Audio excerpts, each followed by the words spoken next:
সুবহানাল্লাহ, সুবহানাল্লাহ, সুবহানাল্লাহ, সুবহানাল্লাহ, সুবহানাল্লাহ।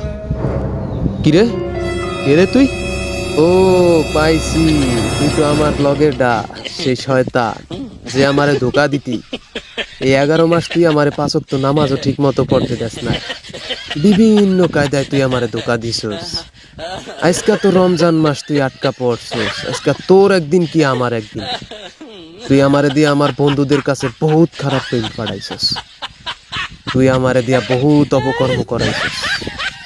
ঠিক আছে, তুই আমারে দিয়া বহুত পাপ করাইছস, আজকা তোর একদিন কি আমার একদিন। তোর আজকা মনে কর যে পবের পিডান পিডান তুই আমারে দিয়া। হা হা, এই একটা মাস তো তোরে আমি পিডানের উপরেই রাখবো, পিছনের 11 মাসের সব হিসাব নিব, সব সব সুদে আসলে শোধ করবো। দেই তুই এবার কেমনে সহ্য করস, ল খাইবা। ওমা, ও আব্বা, ও মা গো, এইবারের মতো মাপ চাই। কেমন বোঝো ভূত মামা? আর আমি তোরে ধোকা দিব না, তোরে কা তোর 14 গোষ্ঠীর কেউ রে আমি আর ধোকা দিব না, এবারের মতো মাপ চাই।